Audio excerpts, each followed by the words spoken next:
ત્યારે કડીમાં બેટી બચાવો બેટી પઢાઓ અંતર્ગત એક રેલીનું આયોજન કરવામાં આવ્યું હતું। ત્યારે તાલુકા હેલ્થ ઓફિસના માર્ગદર્શન હેઠળ આ આયોજન કરવામાં આવ્યું હતું।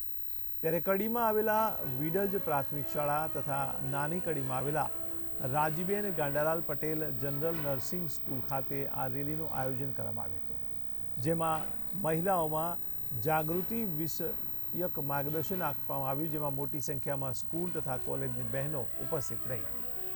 ત્યારે સમાજને સક્ષમ બનાવવા દીકરીઓને શિક્ષિત કરવાના ઉદ્દેશ્ય સાથે કડીમાં બેટી બચાવો બેટી પઢાઓ જાગૃતિ રેલી યોજાઈ હતી। ત્યારે બેટી બચાવો બેટી પઢાઓ અંતર્ગત ભ્રૂણ હત્યા રોકવા, બાળકીઓનો જન્મદર વધારવા, બાળકીઓમાં શિક્ષણનો દર વધે, દીકરીઓનો ડ્રોપઆઉટ રેશિયો ઘટે તે માટે આ રેલીના માધ્યમથી જાગૃતિ લાવવા માટે આ રેલી કાઢવામાં આવી હતી, જેમાં કરણનગરના મેડિકલ ઓફિસર કેયુર પટેલ, નાની કડી આરોગ્ય સ્ટાફ, શાળાના આચાર્ય, શિક્ષકો તથા વિડજ ગામમાં પ્રાથમિક શાળાના વિદ્યાર્થીઓ તથા પ્રાથમિક આરોગ્ય કેન્દ્રના કર્મચારીઓ તેમજ મોટી સંખ્યામાં વિદ્યાર્થીઓ રેલીમાં જોડાઈને ભાગ લીધો હતો।